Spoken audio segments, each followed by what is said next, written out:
Hello hi, അടിപൊളി ബാസിന്റെ പുതിയൊരു എപ്പിസോഡിലേക്ക് എല്ലാവർക്കും സ്വാഗതം. അപ്പൊ ഇപ്പൊ ചക്കയുടെ സീസണാണ്. അപ്പൊ നമ്മള് ചക്ക വെച്ചിട്ടുന്നൊരു വിഭവം ചെയ്യാൻ പോവാണ്. അപ്പൊ ചക്കപ്പുഴുക്കാണ് ഇന്ന് ചെയ്യാൻ പോകുന്നത്. അപ്പൊ ചക്കപ്പുഴുക്കിന് വേണ്ട ഇൻഗ്രീഡിയൻസ് എന്തൊക്കെയാണെന്ന് നമുക്ക് നോക്കാം. അപ്പൊ നമുക്ക് ഇവിടെ ഒരു അര കിലോന്ന് മേലെ ഉണ്ട് ചക്ക. അതിന്റെ കൂടെ ഒരു 7-8 ചക്കക്കുരു ഉണ്ട്.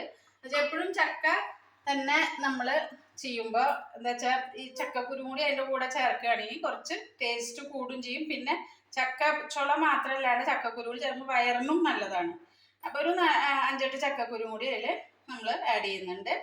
പിന്നെ നമുക്ക് അതിലേക്ക് അരപ്പ് തയ്യാറാക്കാനായിട്ട് ഒരു മുറി തേങ്ങ. അത് തേങ്ങ നമ്മൾ പുഴുക്കിനൊക്കെ എപ്പോഴും നല്ലോണം മൂത്ത തേങ്ങ എടുക്കാണ്ട് നമ്മുടെ കയ്യിൽ ഉണ്ടെങ്കിൽ ഒരു മൂപ്പ് കുറഞ്ഞ് ഒരു മൂപ്പ് വല്ലാണ്ട് മൂപ്പാവാത്തൊരു തേങ്ങ എടുക്കുകയാണെങ്കിൽ വളരെ ടേസ്റ്റും ആയിരിക്കും, നല്ലതാണ് അത്.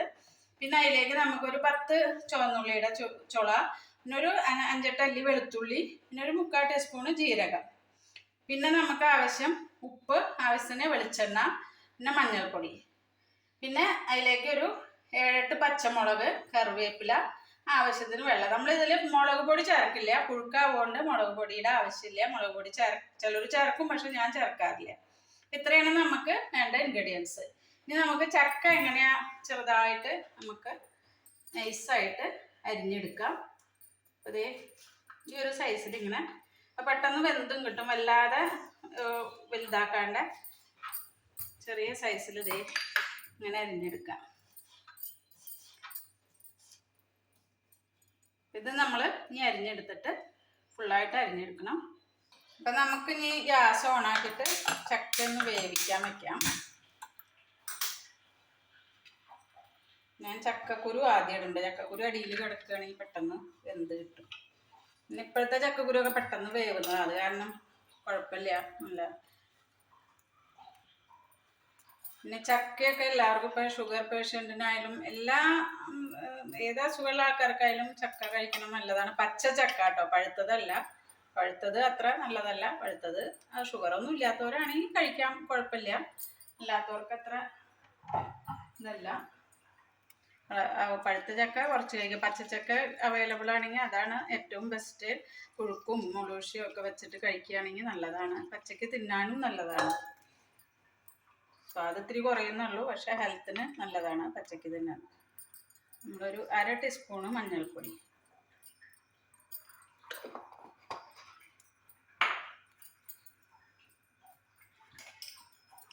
ഉപ്പൊന്ന് തിളച്ചിട്ടേ നമ്മൾ ഇട്ട് കൊടുക്കുള്ളൂ കേട്ടോ. അപ്പോൾ ഇതൊന്ന് അടച്ചു വെച്ചിട്ടൊന്ന് തിളച്ച് വരട്ടെ, എന്നിട്ട് ഉപ്പ് നമുക്ക് ആഡ് ചെയ്ത് കൊടുക്കാം. നമ്മൾ ചക്ക തിളച്ച് ഒരുവിധം ഇതായിട്ടുണ്ട്, ഭാഗം വേവ് ആയിട്ടുണ്ട്. അതിന് ഉപ്പിട്ട് കൊടുക്കാം. ഉപ്പിട്ടാൽ പിന്നെ പെട്ടെന്ന് വെന്ത് കിട്ടും.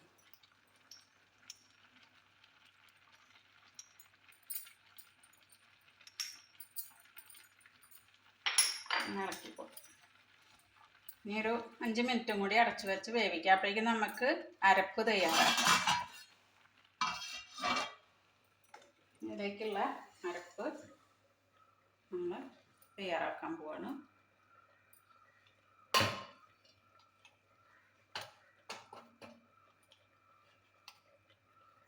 എല്ലാം കൂടി ഒരുമിച്ച് തന്നെ ഇടും.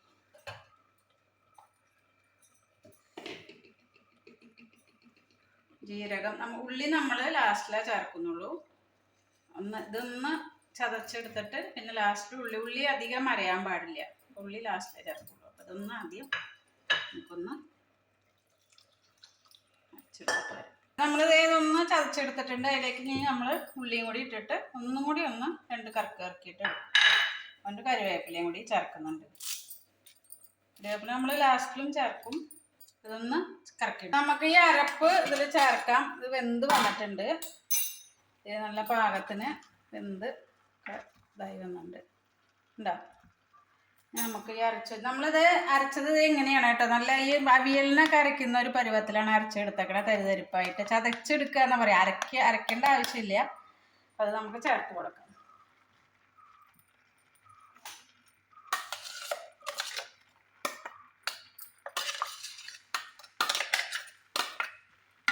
വെള്ളം നമ്മൾ ചൂടുള്ള വെള്ളമാണ്, പച്ചവെള്ളമല്ല ആഡ് ചെയ്യുന്നത്.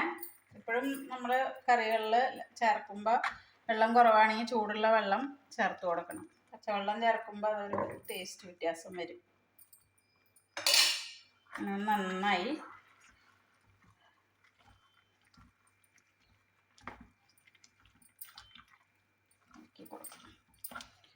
ഇതിലേക്ക് നമ്മൾ ലാസ്റ്റിൽ ചേർക്കാൻ പോകുന്ന കറിവേപ്പിലയും വെളിച്ചെണ്ണയും ആണ്. അപ്പം അതും കൂടി നമുക്ക് ചേർത്തിട്ട് വാങ്ങി വയ്ക്കാം.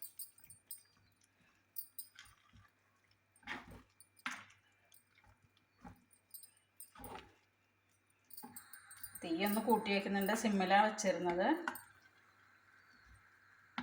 നമുക്ക് ആവശ്യത്തിന് കറിവേപ്പില, അരപ്പിലും ഞാൻ കറിവേപ്പില ചേർത്തിരുന്നു. വെളിച്ചെണ്ണ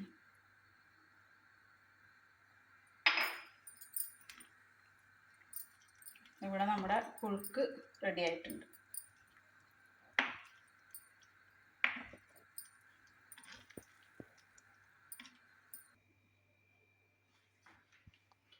അപ്പോൾ നല്ല അടിപൊളി ചക്കപ്പുഴുക്ക് എല്ലാവരും ട്രൈ ചെയ്ത് നോക്കുക. ഒരു നേരത്തെ ഭക്ഷണമായിട്ട് നമുക്ക് ഇത് കഴിക്കാം. പ്രത്യേകിച്ച് ഡയബറ്റിക് പേഷ്യൻറ്റിനൊക്കെ ചക്ക ഉണ്ടാക്കുകയാണെങ്കിൽ ചക്ക മാത്രമായിട്ട് കഴിക്കുന്നതാണ് നല്ലത്. അതിന് വേറെ ചോറിൻ്റെ കൂടെയൊക്കെ കഴിക്കുമ്പോൾ കൂടുതൽ കലറി നമ്മുടെ ഉള്ളിൽ ചെല്ലും. അപ്പം അതിലും നല്ലത് ചക്ക മാത്രമായിട്ട് കഴിക്കുകയാണ് നല്ലത്. അപ്പം നമുക്ക് രാത്രിയിലത്തെ ഭക്ഷണമോ അല്ലെങ്കിൽ കാലത്ത് ഭക്ഷണമായിട്ടോ ഉച്ചയ്ക്കോ എങ്ങനെയാണെന്ന് വെച്ചാൽ കഴിക്കാം. രാത്രിയാണ് ഏറ്റവും ബെസ്റ്റ്. നമ്മൾ രാത്രി ലൈറ്റായിട്ടല്ലേ കഴിക്കുക. അപ്പോൾ ഇത് കഴിച്ചു കഴിഞ്ഞാൽ നമ്മൾ വയറ് നിറയും. അപ്പം എല്ലാവരും ട്രൈ ചെയ്ത് നോക്കുക. അപ്പോൾ എൻ്റെ ചാനൽ കണ്ടുകൊണ്ടിരിക്കുന്നവർ എൻ്റെ വീഡിയോസ് ഇഷ്ടപ്പെടുകയാണെങ്കിൽ സബ്സ്ക്രൈബ് ചെയ്യുക, കമൻറ്റ് അറിയിക്കുക, ഷെയർ ചെയ്യണം, ബെല്ലൈക്കൺ അമർത്തണം. വീണ്ടും ഒരു നല്ല വീഡിയോയുമായി ഞാൻ വരുന്നതായിരിക്കും. Okay, by.